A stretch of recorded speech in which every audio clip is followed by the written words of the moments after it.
ಆಂಧ್ರ ಪ್ರದೇಶದಲ್ಲಿರ್ತಕ್ಕಂಥ ಪ್ರಸಿದ್ಧವಾದಂಥ ತಿರುಮಲ ತಿರುಪತಿ ದೇವಸ್ಥಾನದಲ್ಲಿ ಕರ್ನಾಟಕ ಸರ್ಕಾರದ ಅನುದಾನದಲ್ಲಿ ಕಟ್ಟಿರ್ತಕ್ಕಂಥ ಹೊಸ ಕಟ್ಟಡ 7 ಎಕರೆ 5 ಗುಂಟೆ ಜಾಗದಲ್ಲಿ ಸುಮಾರು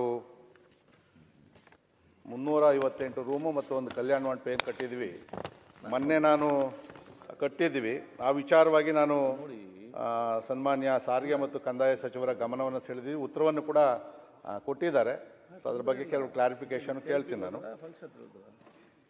ಕಳೆದ ಬಾರಿ ಒಂದು ವಾರದಿಂದ ಸೈಕ್ಲೋನ್ ಇದ್ದಾಗ ನಾನು ತಿರುಪತಿ ದೇವಸ್ಥಾನಕ್ಕೆ ಭೇಟಿಯನ್ನು ಕೊಟ್ಟೆ. ಸಹಜವಾಗಿ ನಾನು ಅಲ್ಲಿ ಹೋದಾಗ ಕರ್ನಾಟಕ ಭವನಕ್ಕೆ ಹೋಗ್ತೀನಿ, ಯಾಕಂದರೆ ನಮ್ಮದು ಅಂತೇಳಿ ಅಲ್ಲಿ ನೋಡೋದಕ್ಕೆ ಹೋಗ್ತೀನಿ.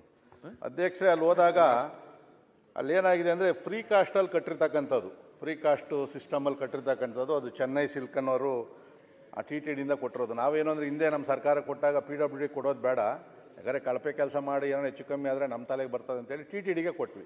ಅವರೇ ಇಂಜಿನಿಯರ್ಸ್ ಇಟ್ಟು ಕನ್ಸ್ಟ್ರಕ್ಷನ್ ಮಾಡೋದು, ನಮ್ಮವರು ಇನ್ಸ್ಪೆಕ್ಷನ್ ಮಾಡೋದು, ಆರ್ಕಿಟೆಕ್ಟ್ ಎಲ್ಲ ನಮ್ಮವರೇ. ಅಧ್ಯಕ್ಷರೇ, ಮೊನ್ನೆ ಹೋಗ್ತೀನಿ, ಎಲ್ಲ ಭಾಳಷ್ಟು ರೂಮ್ಗಳು ಅವ್ರನ್ನೆಲ್ಲ ಕರ್ಕೊಂಡೋದೆ. ಅಲ್ಲಿರ್ತಕ್ಕಂಥ ಸಿಬ್ಬಂದಿನ ಎಲ್ಲ ಸೋರ್ತಾ ಐತೆ, ಎಲ್ಲ ನೀರು ಕೆಳಗಡೆಗೆ. ಅಪ್ಪ ಅಲ್ಲಿರ್ತಕ್ಕಂಥ ಭಾಳ ಜನ ತುಂಬಿರ್ತದೆ. ಅಲ್ಲೇನು ಭಾಳ ಡಿಮ್ಯಾಂಡ್ ಐತೆ ನಮ್ಮ ಕರ್ನಾಟಕ ರೂಮ್ಸ್ಗೆ. ಮತ್ತು ಅಲ್ಲಿರ್ತಕ್ಕಂಥದ್ರಲ್ಲಿ ಭಾಳ ದೊಡ್ಡ ಜಾಗ ಅಂತಂದರೆ ಖಾಸಗಿ ಅಂದರೆ ರಾಜ್ಯದ್ದು, ಆಂಧ್ರದ್ದು ಬಿಟ್ಟರೆ ನಮ್ಮದೇ ದೊಡ್ಡದಾಗಿರ್ತಕ್ಕಂಥದ್ದು. ವಿಶಾಲವಾಗವೇ ರೂಮ್ ಎಲ್ಲ ಇದೆ. ಆದರೆ ಕಳಪೆ ಕಾಮಗಾರಿ ಅಧ್ಯಕ್ಷರೇ. ನೋಡಿದಾಗ ಬೇಜಾರಾಗೋಯ್ತು. ಅಲ್ಲೆಲ್ಲ ಇರ್ತಕ್ಕಂಥ ಇವನ್ನೆಲ್ಲ ಮಾತಾಡಿಸಿ ಯಾತ್ರಾರ್ಥಿಗನ ಟಾಯ್ಲೆಟಲ್ಲಿ ಏನು POP ಹಾಕಿದ್ರು ಎಲ್ಲ ಉದುರೋಗ್ಬಿಟ್ಟೈತಿ. ಆಮೇಲೆ ಕರ್ಟನ್ಗಳೇನಿತ್ತಲ್ಲ ಎಲ್ಲ ನೇತಾಡಿ ಬೀಳ್ತಾಯಿತ್ತು. ಇನ್ನೂ ಒಂದು ವರ್ಷ ಆಗಿಲ್ಲ ಇನಾಗ್ರೇಷನ್ ಕೂಡ ಆಗಿ. ಆಮೇಲೆ ಎಲ್ಲ ಕಡೆ ಲೀಕೇಜ್ ಆಗ್ತಾ ಇರ್ತಕ್ಕಂಥದ್ದು. ಸೊ ನಾನು ಅದಾದಮೇಲೆ ಅಸೆಂಬ್ಲಿಯಲ್ಲೇ ಮಾತಾಡೋಣ, ಯಾಕಂದರೆ ನಮ್ಮ ಸಚಿವರು ಕೂಡ ಪಾಪ ಸಾಕಷ್ಟು ಸರಿ ಅವ್ರು ಹೋಗವ್ರೆ ಅವರು. ಬಟ್ ಅಲ್ಲಿ ಅಧಿಕಾರಿಗಳದ್ದು ಏನಾಗಿದೆ ಅಂತಂದರೆ ಆ TTD ಬೋರ್ಡಲ್ಲಿ ನಮ್ಮ MLAಗಳು ಯಾರೂ ಇಲ್ಲ. ಅಲ್ಲಿ ಮೊದಲೆಲ್ಲ MLAಗಳು ಕೊಡ್ತಾಯಿದ್ರು, ಅಟ್ಲೀಸ್ಟು ಅದನ್ನು ಹೋಗಿ ಗಮನಿಸ್ತಾಯಿದ್ರು. ಈಗ ಹೊರಗಡೆ ಯಾರೋ ನಮ್ಮ ಕರ್ನಾಟಕದವ್ರು ಇಬ್ಬರು ಕೊಟ್ಟವ್ರೆ. ಅಲ್ಲೇನವರು ಆ ಕರ್ನಾಟಕದ ಭವನದ ಬಗ್ಗೆ ಗಮನ ಹರಿಸ್ತಾರೋ ಇಲ್ಲ ಗೊತ್ತಿಲ್ಲ. ಯಾಕಂದರೆ ಅಲ್ಲಿ TTDನಲ್ಲಿ ಸ್ವಲ್ಪ ಸ್ಟ್ರಾಂಗ್ ಇದ್ರೇ ಅಲ್ಲಿ ಮಾತಾಡೋಕ್ಕಾಗೋದು. ಅವ್ರದ್ದೇ ಇಂಜಿನಿಯರಿಂಗ್ ಸೆಕ್ಷನ್ ಇರ್ತಕ್ಕಂಥದ್ದು. ಮೊನ್ನೆ ಇಂಜಿನಿಯರ್ನ ಭೇಟಿ ಮಾಡೋಣ ಅಂತ ಹೋದರೆ ಅವನ್ಯಾವುದೋ ಕೇಸಲ್ಲಿ ಜೈಲಿಗೆ ಹೋಗ್ಬಿಟ್ಟಾನೆ ತಪ್ಪಿಸ್ಕೊಂಡು.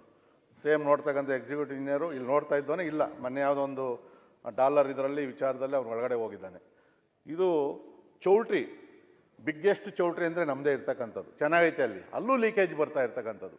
ಇಷ್ಟು ಚೆನ್ನಾಗಿ ಕಟ್ಟಿ ನಾವು ನಮ್ಮ ರಾಜ್ಯಕ್ಕೆ ಒಂಥರ ಕಳಂಕ ತರಂಗೆ ಆಗ್ಬಿಟ್ಟೈತೆ ಅದರಲ್ಲಿ. ಸೊ ಅದಕ್ಕೋಸ್ಕರ ನಾನಿಲ್ಲಿ ಮನವಿ ಮಾಡ್ಕೊಳ್ತಕ್ಕಂಥದ್ದು, ನಮ್ಮ ಸಚಿವರು ಒಂದು ತಂಡ ನಮ್ಮಲ್ಲೇ ಮಾಡಿ ಇದ್ದಾರೆ, ಇಂಜಿನಿಯರ್ಸ್ ಇದ್ದಾರೆ. ಅದು ಯಾಕೆ ಅವ್ರಂಗೆ ಬಿಟ್ಟವ್ರು ಗೊತ್ತಾಗ್ತಾ ಇಲ್ಲ. 200 ಕೋಟಿ 206 ಕೋಟಿ ಅವ್ರು ಟ್ರಾನ್ಸ್ಫರ್ ಮಾಡಿಬಿಟ್ಟಿದ್ವಿ. ದುಡ್ಡು ಕೊಡ್ದಿದ್ದು ಕೆಲಸನೇ ಮಾಡಲ್ಲ ಅಲ್ಲಿ TTDನಲ್ಲಿ. ಫಸ್ಟ್ ಅಮೌಂಟ್ ಹೋಗಬೇಕು, ಫುಲ್ ಅಮೌಂಟ್ ಕೊಟ್ಟಿದ್ದೀವಿ. ವಿತ್ GST ಇನ್ನೂ ಕೊಡಬೇಕೇನೋ, ಬಾಕಿಯೇನೋ ಕೊಡಬೇಕು. ಸೊ ಅದಕ್ಕೋಸ್ಕರ ನಾನು ಮನವಿ ಮಾಡ್ಕೊಳ್ತಕ್ಕಂಥದ್ದು, ತಕ್ಷಣ ಅದನ್ನು ಎಲ್ಲೆಲ್ಲಿ ಲೀಕೇಜ್ ಇದೆಯೋ ಅವ್ರನ್ನ ಹೋಗಿ ಮಾತಾಡಿ ಅದನ್ನು ರಿಪೇರಿ ಮಾಡ್ತಕ್ಕಂಥ ಕೆಲಸವನ್ನು ತಕ್ಷಣ ಮಾಡಬೇಕು. ಎರಡನೇದು ನಾನು ಕೇಳಿರ್ತಕ್ಕಂಥದ್ದು, ಅಲ್ಲಿ ನಮ್ಮ ಯಾರೇ ಶಾಸಕರು ಕೂಡ 5 ಜನ 6 ಜನಕ್ಕೆ ಅವಕಾಶ ಐತೆ. ಅಂದರೆ ಅವರು ಸೆಲ್ಫ್ ಹೋದರೆ ಮಾತ್ರ, ಅವ್ರ ಫ್ಯಾಮಿಲಿ ಹೋದರೆ. ತೆಲಂಗಾಣ ಮತ್ತು ಆಂಧ್ರದವ್ರಿಗೆ ಪ್ರತಿ ತಿಂಗಳಿಗೆ 2 ಸರಿ ರೆಫರಲ್ ಲೆಟರ್ ಕೊಟ್ಟರೆ ದರ್ಶನ ಕೊಡ್ತಾವ್ರೆ. ಅಂದರೆ ನೀವು MLA ಕೊಟ್ಟರೆ 5 ಜನಕ್ಕೆ ಯಾರಾದರೂ ಹೋಗ್ಬೋದು. ನಮ್ಮಲ್ಲಿಲ್ಲ. ಯಾಕಂದರೆ ಹೈಯೆಸ್ಟ್ ಹೋಗ್ತಕ್ಕಂಥ ಭಕ್ತರು ಯಾರು ಅಂದರೆ ಕರ್ನಾಟಕ ಮತ್ತು ತಮಿಳ್ನಾಡಿಂದನೂ ಹೋಗ್ತಾವ್ರೆ. ಸೊ ನಾವು ನಮ್ಮ ಮುಖ್ಯಮಂತ್ರಿಗಳ ಕಡೆಯಿಂದ ಆ ಮುಖ್ಯಮಂತ್ರಿಗಳಿಗೆ ಮಾತಾಡಿ ನಾವೇನು ತಿಂಗಳಿಗೆ 1,500 ಜನ ಆಗ್ತಾರೆ ಅಷ್ಟೇ. 300 ಜನ ನಮ್ಮ ಶಾಸಕರು ಅಂತ ಹೇಳಿದ್ರೆ 8 5 ಅಂತ ಹೇಳಿದ್ರೆ ಅಷ್ಟೇ ಆಗುವಂಥದ್ದು. ಭಾಳ ದೊಡ್ಡದೇನು, ಅರ್ಧ ಗಂಟೆಯಲ್ಲಿ ಕ್ಯೂ ಖಾಲಿಯಾಗಿ ಹೋಗ್ತದೆ. ಸೊ ಅದನ್ನು ಒಂದು ಒತ್ತಾಯ ಮಾಡಬೇಕು. ಯಾಕಂದರೆ ಇವತ್ತು ಎಲ್ಲ MLAಗಳಿಗೂ ಭಾಳ ಒತ್ತಡ ಐತೆ. ತಿರುಪತಿಗೆ ಹೋಗೋದಕ್ಕೆ ಕರ್ಕೊಂಡೋಗ್ರಿ ಅಂತ ಹೇಳ್ತಾರೆ, ಕರ್ಕೊಂಡೋಗೋಕ್ಕಾಗಲ್ಲ ಅವ್ರ ಕೈಯಲ್ಲಿ. ಬೇರೆ ರಾಜ್ಯ ತೆಲಂಗಾಣ ಮತ್ತು ಆಂಧ್ರ ಕೊಟ್ಟಿರೋದ್ರಿಂದ ಅದನ್ನು ನಾವು ಕೇಳ್ತಕ್ಕಂಥದ್ದು. ಮೂರನೇದು, ಈಗೇನಾಗಿದೆ ಅಂದರೆ ಮೇಂಟೆನೆನ್ಸ್ ಮಾಡ್ತಾ ಇರ್ತಕ್ಕಂಥದ್ದು ನಮ್ಮ ಮುಜರಾಯಿ ಇಲಾಖೆನೇ ಮಾಡ್ತಾ ಇರ್ತಕ್ಕಂಥದ್ದು. ಹಿಂದೂ ಧಾರ್ಮಿಕ ದತ್ತಿ ಸಂಸ್ಥೆ ಏನಿದೆಯೋ ಅದು ಮಾಡೋರೆ. ಆದರೆ ನಾನೊಂದು MOUದೊಂದು ಕಾಪಿ ನೋಡಿದೆ. KSTDC ಜೊತೆಯಲ್ಲಿ ಒಂದು MOU ಮಾಡ್ತಾವ್ರೆ ನಮ್ಮವರು. ಅಂದರೆ ಅವ್ರಿಗೆ ಮೇಂಟೆನೆನ್ಸ್ ಕೊಡಬೇಕು ಅಂತೇಳಿ. ಹಿಂದೆ ಈಗ ಆಂಧ್ರ ಸರ್ಕಾರ ಏನು ಮಾಡೈತೆ, KSTDC ಬಸ್ಗಳಲ್ಲಿ ಟ್ರಿಪ್ ಕರ್ಕೊಂಡು ಹೋಗ್ತಾಯಿದ್ರು. ಅಂದರೆ ತಿರುಪತಿ ದೇವಸ್ಥಾನಕ್ಕೆ ಆ ಟೂರಿಸ್ಟ್ ಡಿಪಾರ್ಟ್ಮೆಂಟಿಂದ ಟಿಕೆಟ್ ಇಷ್ಟು ಅಂತೇಳಿ ಶೀಘ್ರ ದರ್ಶನ ಮಾಡಿ ಕರ್ಕೊಂಬರ್ತಾಯಿದ್ರು.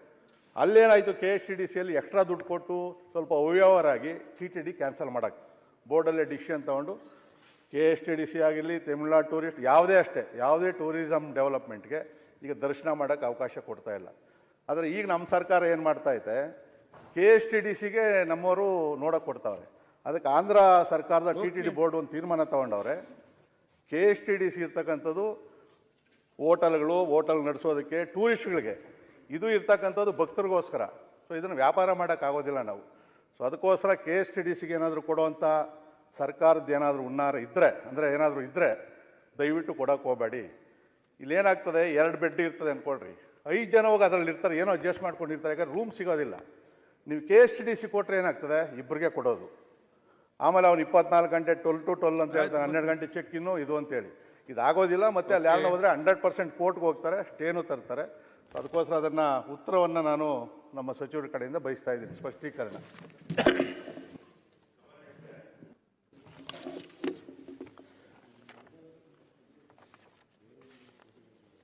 ನಾನು ವಿಶ್ವನಾಥ್ ಅವರು ಅವರು TTD ಮೆಂಬರ್ ಆಗೋವರೆಗೂ 2 ಸಲ ಹೋಗಿದ್ವಿ ಸಭಾಧ್ಯಕ್ಷರೇ. ಹಳೇಬೀಡು ಬ್ಲ್ಯಾಕ್ಗೂ ಹೋಗಿದ್ವಿ, ಆಮೇಲೆ ಹಂಪಿ ಬ್ಲ್ಯಾಕ್ಗೂ ಹೋಗಿದ್ವಿ, ಐಹೊಳೆ ಒಂದಕ್ಕೆ ವಿಶ್ವನಾಥ್ ಅವರು ಬಂದಿರಲಿಲ್ಲ. ಇನ್ನೆರಡಕ್ಕೂ ನಾವಿಬ್ಬರು ಜೊತೆಲೇ ಅಲ್ಲೇ ಕಾರ್ಯಕ್ರಮದಲ್ಲಿದ್ವಿ. ಮತ್ತು ಕಲ್ಯಾಣ ಮಂಟಪ ಕೂಡ ಉದ್ಘಾಟನೆ ಆಯಿತು. ನಾನು 3 ಸಲ ಈ ಉದ್ಘಾಟನೆಗೆ ಹೋಗಿದ್ದೀನಿ. ಅದ್ರ ಮೇಲೆ ಇನ್ನೊಂದು 2 ಸಲ ಕಟ್ಟುವಂಥ ಸಮಯದಲ್ಲೂ ಕೂಡ ಹೋಗಿದ್ದೆ. ಆಗ ಈ ಥರದ್ದು ಸಮಸ್ಯೆಗಳೇನು ನನಗೂ ಕಂಡು ಬಂದಿರಲಿಲ್ಲ, ವಿಶ್ವನಾಥ್ ಅವರು ಕಂಡು ಬಂದಿರಲಿಲ್ಲ. ಈಗ ಇತ್ತೀಚೆಗೆ ಮಳೆ ಜಾಸ್ತಿ ಬಂದು ಈ ಸಂದರ್ಭದಲ್ಲಿ ಇದೆಲ್ಲ ಆಗಿರ್ಬೋದು ಸಭಾಧ್ಯಕ್ಷರೇ. ಕಾಂಟ್ರಾಕ್ಟ್ ಅವ್ರದ್ದೇ. ಆಗ ಹಿಂದಿನ ಸರ್ಕಾರ ತೀರ್ಮಾನ ತಗೊಂಡು ಅವರೇ ಕಟ್ಟಲಿ ಚೆನ್ನಾಗಿ ಅಂತೇಳಿ ಕೊಟ್ಟಿದ್ದರು. ನಮ್ಮ ಇಂಜಿನಿಯರ್ಸು ಕೂಡ ಸೂಪರ್ವಿಷನ್ ಮಾಡ್ತಾಯಿದ್ದಾರೆ. ಆಮೇಲೆ ಆರ್ಕಿಟೆಕ್ಟ್ಸು ಕೂಡ ಎಲ್ಲ ಚೆನ್ನಾಗಿ ಬಂದಿದೆ. ಬಿಲ್ಡಿಂಗ್ ಚೆನ್ನಾಗಿದೆ. ಕಂಪ್ಲೇಂಟ್ಸು ಅಟೆಂಡ್ ಮಾಡಬೇಕು. ಈ ಸೆಷನ್ ಆದಮೇಲೆ ನಾನೇ ಖುದ್ದಾಗಿ ಒಂದ್ಸಲಿ ಹೋಗಿ ಬರ್ತೀನಿ ಸಭಾಧ್ಯಕ್ಷರೇ. ಆಮೇಲೆ ಅವ್ರ ಅಗ್ರಿಮೆಂಟ್ ಪ್ರಕಾರ 5 ವರ್ಷ ಅವರೇ ಮೇಂಟೈನ್ ಮಾಡಬೇಕು. ಏನೇ ಲೋಪದೋಷಗಳಿದ್ದರೂ ಕೂಡ ಅವರೇ ಸರ್ವ್ ಮಾಡಿಕೊಡ್ಬೇಕು. ಸೆಷನ್ ಆದಮೇಲೆ ನಾನೇ ಖುದ್ದಾಗಿ ಒಂದು ರೌಂಡ್ ಹೋಗಿ ಬರ್ತೀನಿ. ಆಮೇಲೆ ಮೈಂಟೈನೆನ್ಸ್ ಸಭಾಧ್ಯಕ್ಷರೇ, ಯಾರೋ ಹಿಂದೆ ಒಬ್ಬರು ಟೆಂಡರ್ ಕರೆದು ಯಾರೋ ಒಬ್ಬರು ತೊಗೊಂಡಿದ್ರು. ಅವನು ಬರೀ 160 ರೂಪಾಯಿ 69 ರೂಪಾಯಿ ಹಾಕ್ಕೊಂಡಿದ್ದಾನೆ. ಮೈಂಟೆನೆನ್ಸ್ ಚೂರು ಚೆನ್ನಾಗಿಲ್ಲ. ಆಮೇಲೆ ನಾವು ಏನು ಮಾಡಿದ್ವಿ, ಅಟ್ಲೀಸ್ಟ್ 3 ಸ್ಟಾರ್ ಫೆಸಿಲಿಟೀಸ್ ಇರಬೇಕು ಅಂತೇಳಿ ಮಿನಿಮಮ್ 300 ರೂಪಾಯಿ ಅಂತ ಹಾಕಿದ್ವಿ. ಎಷ್ಟು 300 ರೂಪಾಯಿ ಕೊಡ್ತೀವಿ ಒಂದು ರೂಮ್ಗೆ, ಒಂದಿನಕ್ಕೆ ಅಂತ ಹಾಕಿದ್ವಿ. ಮತ್ತು ಇದೇ ಕಾಂಟ್ರಾಕ್ಟ್ರು 169 ರೂಪಾಯಿಗೆ ಹಾಕಿದ್ದಾನೆ. 169 ರೂಪಾಯಿ ಈಗ ಮಾಡ್ತಿರೋದೇ ಸರಿ ಇಲ್ಲ. ಮತ್ತು ಇನ್ನು ಬೇರೆ ಬ್ಲಾಕ್ಸು ಅವನಿಗೆ ಕೊಟ್ಟರೆ ಏನಾಗುತ್ತೆ, ಇದೇ ಪರಿಸ್ಥಿತಿ ಇರುತ್ತೆ. ನಾವು ಅಟ್ಲೀಸ್ಟ್ 3 ಸ್ಟಾರ್ ಫೆಸಿಲಿಟೀಸ್ ಇರಬೇಕು ಅಂತೇಳಿ ಜಾಸ್ತಿ ರೇಟ್ ಕೊಟ್ಟಿದ್ವಿ, ಕೋಟ್ ಮಾಡಿದ್ವಿ ನಾವೇ 300 ರೂಪಾಯಿ ಹಾಕ್ಕೊಳ್ಳಿ ಅಂತ. ಆದ್ರೆ 300 ಮೇಲೆ ಹಾಕ್ಕೊಂಡ್ರೂ ಕೊಡ್ತೀವಿ ನಾವು, ಫೆಸಿಲಿಟೀಸ್ ಚೆನ್ನಾಗಿರಬೇಕು ಅಂತ. ಆ ಕಾಂಟ್ರಾಕ್ಟ್ ಏನು ಮಾಡ್ತಾನೆ 169 ರೂಪಾಯಿಗೆ ಹಾಕ್ಕೊಂಡಿದ್ದಾನೆ. ಮತ್ತು ಅದೇನು ಮೇಂಟೆನೆನ್ಸು ಅಷ್ಟು ಈಗಿರ್ತಕ್ಕಂಥ ಕೊಟ್ಟಿರೋರು ಸರಿ ಇಲ್ಲ ಸಭಾಧ್ಯಕ್ಷರೇ. ನನಗೆ ಸಮಾಧಾನ ಇಲ್ಲ. ಅದಕ್ಕೆ ನಮಗೇನಂದರೆ ಎಲ್ಲ ಹೋಗ್ಬರ್ತಕ್ಕಂಥ ಯಾತ್ರಾರ್ಥಿಗಳಿಗೆ ನೀ ಕ್ಲೀನಾಗಿರಬೇಕು. ಬೆಡ್ಶೀಟ್ಸು, ಪಿಲ್ಲೋ ಕವರ್ಸ್ ಇರ್ಬೋದು, ಟಾಯ್ಲೆಟ್ಸು ಎಲ್ಲ ಸ್ವಚ್ಛವಾಗಿರಬೇಕು. ಅದಕ್ಕೆ ಆದ್ಯತೆ ಮೇಲೆ KSFCಯವರು ಬಂದಿದ್ದರು, ಇಲ್ಲ ಅಂತೇನೂ ಇಲ್ಲ. ಎಲ್ಲ ಅವರು ನಮ್ಮಲ್ಲಿ ಸುಮಾರು 400-500 ರೂಮ್ ಮಾಡ್ತಾಯಿದ್ದಾರೆ. ಇನ್ನು ಅವ್ರಿಗೇನು ಇನ್ನೂ ಕೊಡಬೇಕಂತ ಏನು ತೀರ್ಮಾನ ತೊಗೊಂಡಿಲ್ಲ. ನಮಗೇನಂದರೆ ಯಾರಾದರೂ ಮಾಡಲಿ ಚೆನ್ನಾಗಿರಬೇಕು. ಅಟ್ಲೀಸ್ಟ್ 3 ಸ್ಟಾರ್ ಫೆಸಿಲಿಟೀಸ್ ಇರಬೇಕು. ನಮ್ಮ ಜನ ಹೋಗಿ ಬೇರೆ ಇನ್ನೆಲ್ಲೋ ತಮ್ಮ TTDನಲ್ಲಿ ರೂಮ್ಗಳಲ್ಲಿ ಉಳ್ಕೋಬಾರ್ದು, ನಮ್ಮ ರೂಮಲ್ಲೇ ಉಳ್ಕೋಬೇಕು. ಆ ಥರ ವಾತಾವರಣ ಇರಬೇಕು ಅಂತ ನನ್ನ ಇಚ್ಛೆ. ಸರಿ ಐತೆ ಅಧ್ಯಕ್ಷರೇ. ಅಲ್ಲಿ ಏನಾಗ್ತದೆ, L1ಗೆ ಹಾಕಕ್ಕೆ ಹೋಗ್ತಾರೆ ಅಧ್ಯಕ್ಷರೇ. L1 ಬೇಡಣ, ತಾವು ಒಂದು ಎಕ್ಸೆಂಪ್ಷನ್ ತಗೊಂಡು ಸರ್ಕಾರದಲ್ಲಿ ಒಳ್ಳೆ ಒಂದು ಕೊಟ್ಟ ನೋಡಿದೆ ನಾನು. ಹಳೆ ಬಕೀಟು, ಪ್ರತಿಯೊಂದು ಟಾಯ್ಲೆಟ್ಗೆ ಹೋಗಿದ್ದೆ, ಎಲ್ಲ ಹೋಗಿದ್ದೆ. ನೀರೆಲ್ಲ ಸೋರ್ತಾ ಇತ್ತಲ್ಲ, ನಿನ್ನೆಲ್ಲ ವರ್ಷದ ನಿಂದೆಲ್ಲ ಏನಪ್ಪ ಅಂದರೆ, ಸರ್ ಮಳೆ ಬಂದು ನಾನು ಎಲ್ಲಿ ತಳ್ಳಿ ಸರ್ ನೀರು ಅಂತ ಹೇಳ್ತಾನೆ. ಹಳೆ ಬಕೀಟು, ಆಮೇಲೆ ಪೆನಾಯಿಲ್ ಇಲ್ಲ, ಏನೂ ಇಲ್ಲ. ಅಂದರೆ ಅವ್ನು ಕಂತಕ್ಕೆ ತಕ್ಕನಂಗೆ ಬಂತೆ. ಸೊ ಅದಕ್ಕೋಸ್ಕರ ನೀವು ಸರ್ಕಾರದಲ್ಲಿ ತಗೊಂಡು ಎಕ್ಸೆಂಪ್ಷನ್ ತಗೊಂಡು ಒಳ್ಳೆಯವನಿಗೆ ಕೊಡ್ರಿ. ಅಲ್ಲೇನು ನೋ ಪ್ರಾಫಿಟ್ ನೋ ಲಾಸ್. ನಮ್ಮ ಭಕ್ತರಿಗೆ ಬೇಕೇ ಹೊರತು ಅದ್ರಲ್ಲಿ ಲಾಭ ಮಾಡಬೇಕು ಅಂತ ಏನೂ ಇರಬಾರ್ದು. ತಾವಾದ್ರೆ ಸರಿ ಹೋಗೋಣ. ಸನ್ಮಾನ ಅಧ್ಯಕ್ಷರೇ, ಒಂದು ನಿಮಿಷ ಅವ್ರು ಹೇಳಿದ್ದು ಜಿಲ್ಲೆ ಒಂದು ಅವಕಾಶ. ಆ ಸರ್ಕಾರ ಜೊತೆಗೆ ಮಾತಾಡಿ ಪ್ರತಿ ನಮ್ಮ ರಾಜ್ಯದ ಶಾಸಕರು ಹೋದಾಗ 5 ಜನರಿಗೆ ಬಿಡೋದು ಸರಿ. ಬೇರೆ ಸಂದರ್ಭದಲ್ಲಿ ನಮ್ಮ ರೆಫರೆನ್ಸ್ ಲೆಟರ್ಗೆ ತಿಂಗಳಲ್ಲಿ 2 ಬಾರಿ ಕೊಡಲಿಕ್ಕೆ ಒಂದು ಒಳ್ಳೆಯ ಅವಕಾಶ ಮಾಡಿಕೊಡಿ ಅಂತ ಉಲ್ಲೇಖ ಮಾಡಿದ್ದಾರೆ. ದಯಮಾಡಿ ಇದು ಬಹಳ ದೊಡ್ಡ ಪ್ರಮಾಣದಲ್ಲಿ ನಮ್ಮ ಭಕ್ತರು ಕೇಳ್ತಾ ಇದ್ದಾರೆ. ಇದಕ್ಕೊಂದು ಅವಕಾಶ ಮಾಡಲಿಕ್ಕೆ ಸರ್ಕಾರದ ಕಡೆಯಿಂದ ಮಾತುಕತೆ ಮಾಡೋದು ಒಳ್ಳೆಯದು. ಸಭಾಧ್ಯಕ್ಷರೇ, ನಾನು ಬೇಕಾದಷ್ಟಲ್ಲಿ ಪತ್ರ ಬರೆದಿದ್ದೀನಿ. ಆಮೇಲೆ ಗವರ್ನರ್ ಅವರು ನಮ್ಮ ಕರ್ನಾಟಕದವರೇ, ಇಲ್ಲೇ ನಮ್ಮ ಕುಮಾರಕೃಪಾಗೆ ಬಂದಿದ್ದಾಗ ಭೇಟಿ ಮಾಡಿ, ಆಮೇಲೆ ದರ್ಶನ್ ಅಂತ TTD ಮೆಂಬರು, ಅವರು ಮೀಟಿಂಗು ಇದು ಮಾಡಿದರು. ಅವ್ರಿಗೆ ಹೇಳಿದ ಮೇಲೆ ಮತ್ತೆ ಏನಾಗಿದೆ, ನಮ್ಗೆ 50 ವರ್ಷಕ್ಕೆ ಮೊದಲು ಲೀಸ್ ಕೊಟ್ಟಿದ್ದರು. ಇದ್ದಕ್ಕಿದ್ದಂಗೆ TTD ಅವ್ರು ಏನು ಮಾಡಿದ್ದಾರೆ, 30 ವರ್ಷಕ್ಕೆ ಲೀಸ್ಗೆ ಇಳಿಸ್ಬಿಟ್ಟಿದ್ದಾರೆ. ಆಮೇಲೆ ಅದನ್ನು ಕೂಡ ಮನವಿ ಕೊಟ್ಟಿದ್ದೀವಿ, 50 ವರ್ಷ ಅಲ್ಲ ಇನ್ನೂ ಜಾಸ್ತಿ ಕೊಡಬೇಕು ಅಂತ ಹೇಳಿದ್ವಿ. ಆಮೇಲೆ ಗವರ್ನರ್ ಅವ್ರು ಏನು ಮಾಡಿದ್ರು, ಒಂದು ಮೀಟಿಂಗ್ ಕರೆದು ಮನೆ ವಿಜಯವಾಡದಲ್ಲಿ. ಅಲ್ಲಿ ಮಿನಿಸ್ಟ್ರು ಬಂದಿದ್ದರು, ಯಾರು ನಮ್ಮ ಮುಜರಾಯಿ ಮಿನಿಸ್ಟ್ರು ಬಂದಿದ್ದರು, ನಾನು ಹೋಗಿದ್ದೆ, ನಮ್ಮ ಕಮಿಷನರ್ ಇದ್ದರು, ನಮ್ಮ ಸೆಕ್ರೆಟರಿ ಇದ್ದರು, ಅವರೆಲ್ಲ ಟಾಪ್ ಆಫೀಸರ್ಸ್ ಎಲ್ಲ ಕೂಡ ಬಂದಿದ್ದರು. ಇದ್ರ ಬಗ್ಗೆನೂ ಆಗಿದೆ. ಈ ದರ್ಶನಕ್ಕೂ ಅವಕಾಶ ಕೊಡಬೇಕು ಅಂತ ಅವ್ರ ಮುಖಾಂತರ ಗವರ್ನರ್ ಮುಖಾಂತರ ಮನವಿನೂ ಕೊಡಿಸಿದ್ದೀನಿ. ಆಮೇಲೆ ಶ್ರೀಶೈಲಿದ್ದು ನಮ್ಗೆ 2 ಎಕರೆ ಜಾಗ ಕೊಟ್ಟಿದ್ದರು, ಅದರಲ್ಲಿ ಅರ್ಧ ಎಕರೆ ಅವ್ರು ಕಟ್ಕೊಂಡ್ಬಿಟ್ರು. ಉಳಿದಿದ್ದನ್ನು ಕಟ್ಟಕ್ಕೆ ಹೋದರೆ ಬರೀ 10 ವರ್ಷಕ್ಕೆ ಲೀಸ್ ಕೊಡ್ತಾರೆ. ಆಮೇಲೆ ಗವರ್ನರ್ ಇಂಟರ್ಫಿಯರ್ ಆದಮೇಲೆ 5 ಎಕರೆ ಜಾಗ ಕೊಡ್ತೀವಿ ಅಂತ ರಿಂಗ್ ರೋಡಿಗೆ ಮನೆ ಒಪ್ಕೊಂಡಿದ್ದಾರೆ.